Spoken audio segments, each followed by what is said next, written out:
ඔගොල්ලෝ මේක දුවලා තියෙන්නේ part 2 වීඩියෝ එකේ part 1 වීඩියෝ එකේ මම ඔයගොල්ලන්ට බෝට්ටුව තියත් කරන එක වගේම දැල් වට කරන එක දැල් ආන එක මේ වගේ ගොඩක් දේවල් ඔයගොල්ලන්ට මම පෙන්නුවා අද මම part 2 වීඩියෝ එකේ ඔයගොල්ලන්ට ඉස්සු බේරන වීඩියෝ එක තමයි ගෙනලා තියෙන්නේ එහෙනම් දැන් දැල් වට කරලා තියෙන්නේ මන්න මේ මිලන් මාමගෙන් අහන්න ඔයගොල්ලන්ට පොඩි පැහැදිලි කිරීමක් මිලන් මාම දැන් ඔයගොල්ලන්ට කරලා ගන්න මාත්‍යා දැන්ම ගන්න තාම වෙලා තියෙනවා කියලා. ඉන්නෝනේ තාම. කියලා ඒවල තමයි ගන්න. ඊයේ විතර වෙනවද? කොහොමද දැන් වෙලා වැල් වෙනවා ඉතින්. පැයක් විතර යනවා. කොච්චර වෙලා තියනවද මොකද? පැයක් විතර යනවා මේක. මිලන් මාම ඉතින් ඔහොම තමයි. පැයකින් පස්සේ තමයි ඉතින් ඔයගොල්ලන්ට පොඩි පැහැදිලි කිරීමක් පෙන්නනවා. ඒක ඉස්සර විතර අහුවෙන්නේ නේද? ඉස්සර විතර කපුරු එන්නේ එනවා. දැන් ඔයගොල්ලන්ට අපේ තාත්තත් පොඩි පැහැදිලි කිරීමක් කරා. ඒකත් එහෙනම් බලන්න.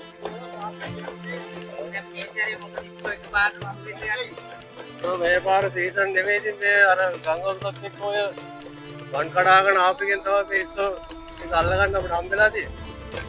මොනවාද? කොහොම තමයි ඉතින් රස්සාව ඉතින් දැන් අපි දැන් මේ නල්පාඩුව කදිනවා. ඇදලා බලමු මා නිසකත් කොහොමද කියලා. දැන් අපි කරන්නේ මේ කරන්නේ දැන් එළලා අදිනවා දැන්. ඉතින් මේ විනාඩි 30ක් විතර වගේ අදින්න ඕන. ඉඳලා කිලෝමීටරක් විතර වගේ තමයි ඉල්ල තියෙන්නේ. දියමඩ.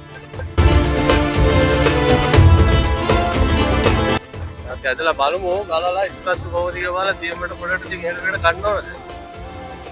පළවෙනි දල්පාඩුවෙන් තාම අදින්නේ.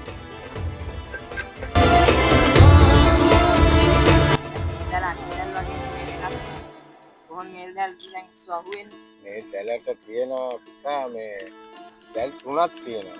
දැන් එක දැලක දැල් දෙපැත්තම තියෙනවා. ඒක මැදලක් තියෙනවා දැල් පොඩි දැල. අර ලොකු දැල ඉඳලා තමයි අර පිටින් අහුවෙන්නේ. ඒකට කින් පිංගපම ආයෙ එළියට එන්න.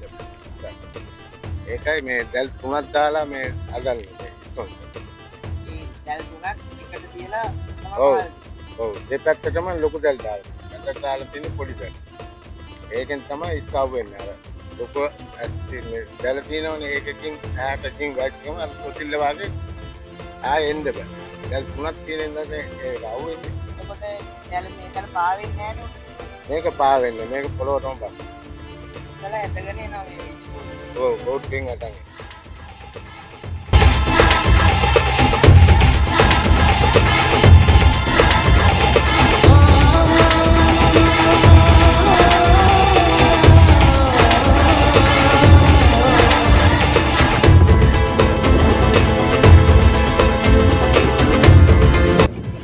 අපි දැල එළුවනේ.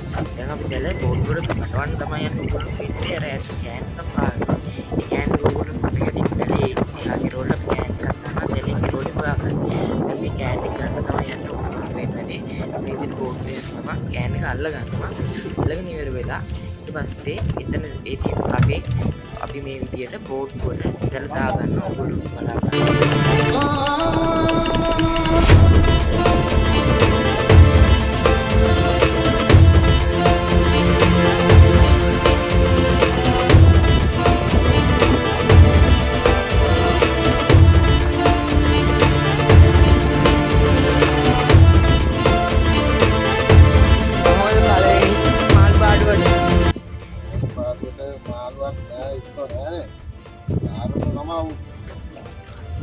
දෙවනි පාඩුව බලුනේ එහෙනම්. දෙවනි පාඩුව තමයි try කරන්න. දෙවනි පාඩුව තමයි මොනවද අවුන්නේ. දෙවනි පාඩුව දාන්න නැතිනේ. පාඩුව එලා. අර දෙවනි පාඩුව. ආවම තමයි මේ දෙලා. පළවෙනි දල් පාඩුව දැන් බෝට්ටුවට දාගෙන තියෙන්නේ. ඔයගොල්ලන්ට පේන්නේ නැති ඉස්සු නෑ. මාළු තමයි ගොඩක් තියෙන්නේ. අපි එහෙනම් දෙවෙනි දල් පාඩුව බලමු කොහොමද ඉස්සුව තත්ත්වය කියලා. කොහොම තමයි ඉතින් මේ රැකියාව මාළු අහුවෙනවා. මාළු අහුවෙන්නේ නෑ. එහෙම තමයි ඉතින් මේක ලේසි නෑ. මේ විදිහට දල් පාඩු දෙක තුනක් ඇදගෙන තමයි අපි ආයෙත් වෙරළට යන්නේ. කියන්නේ ආයෙත් රස්සාව ඉවර කරන්නේ. දල් පාඩු දෙක තුනක් ඇදලා තමයි. එහෙනම් බලමු දෙවෙනි දල් පාඩුවට ඉස්සුව තියෙයිද කියලා.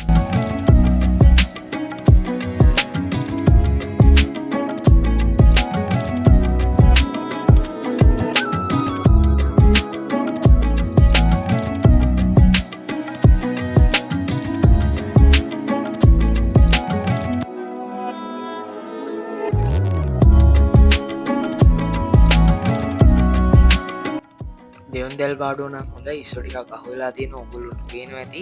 ඔයගොල්ලොන්ට මේ පේන්නේ මාළු නෙමෙයි මේ දැල් ගොඩක් අහුවෙලා තියෙන ඉස්සෝ. මේකනේ කියන්නේ මේ රැකියාව අහුවෙන්න පුළුවන් අහුවෙන්නේ නැති වෙන්න පුළුවන්. ඒ වගේ ටික අමාරු රැකියාවක් තමයි මේක ලිවර් රැකියාව කියන්නේ. ලේසි වගේ පෙවුනට ලේසි නෑ. මේ විදිහට දැන් දෙවෙනි දැල් පාඩුව තමයි අපි මේ දැන් අදින්නේ. ඔයගොල්ලොන්ට පේනවා ඇති එහා පැත්තේ තියෙනවා පළවෙනි දැල් පාඩුව. ඒක තමයි පේර ලිවර නෑ. මේ විදිහට ඔයගොල්ලොන්ට පේනවා ඇති ඉස්සු ගොඩක් තියෙනවා දැල්ට. දෙවෙනි දැල් පාඩුව පොතයි. දැන් ඉතින් මම ඔයගොල්ලොන්ට පෙන්නන්නම් මේක කොච්චර ඉස්සු තිබ්බද. දැන් මේක දැල් පාඩුව අරගෙන අපි ආයෙ වෙන්නට යනවා. ඒ ටික අපි ඉස්සරහට බලමු.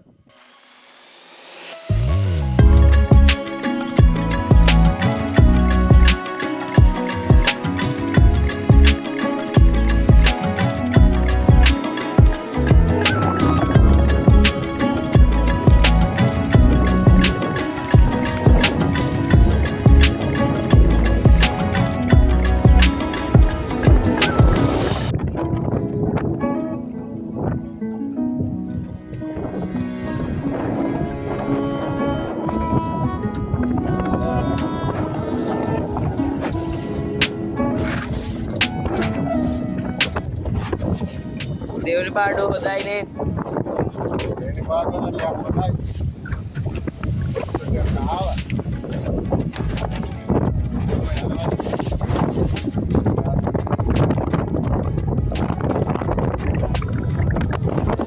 කිලෝ කීයක්ද තියෙනවා?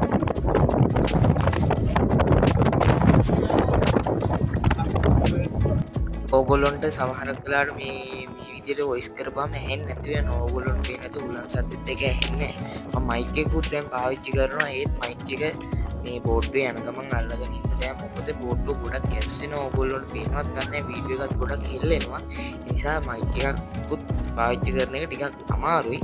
මේ නිසා තමයි මම මේ පස්සේ වොයිස් කරන්නේ. නැත්නම් මට පුළුවන් වොයිස් කරන්න ලයිව්. පස්සේ වොයිස් කරන්නේ මෙන්න මේ ගැටලුව හින්දා තමයි. ඔන්න ඉතින් අද අපේ රැකියාව ඉවරයි. කිලෝ 7ක් 8ක් වගේ තියෙනවා අපේ ඉස්සෝ. දැල් පාඩු දෙකක් තමයි අපි එළුවේ. ඉතින් අපේ රැකියාව ඉවරයි අද. ආයෙත් අපි මේ බේරලා ආයෙත් අද රැකියාවට යනවා. මේ උදේ වරුවේ රැකියාව ඔන්න ඉතින් ඉවරයි. සාමාන්‍යයෙන් ඉස්සෝ 7ක් 8ක් තියෙනවා කියන්නේ ලොකු ගාණක් නෙමෙයි. සාමාන්‍යයෙන් පොද රැකියාවක් අද වෙලා තියෙනවා. දැන් අපි ගොඩට තමයි මේ යන්නේ. ඔයගොල්ලොන්ට මෙතනදී දැන් අපි මීටර් 500ක් වගේ තමයි අපි ගොඩට යන්න තියෙන්නේ. එහෙනම් ඉතින් වීඩියෝ එකේ අවසානයේ තමයි ඔයගොල්ලෝ මේ ඇවිල්ලා තියෙන්නේ. අවසාන වෙනකම් බලුවාට ගොඩක් ස්තුතියි. ඉතින් මේ වගේ වීඩියෝ ටිකටම බලන්න සබස්ක්‍රයිබ් කරලා තියාගන්න කියලා මතක් කරනවා. මම ඔයගොල්ලොන්ට ඉස්සු ටික බේරලා පෙන්නන්නම් කොච්චරක් ඉස්සු තිබ්බද කියලා.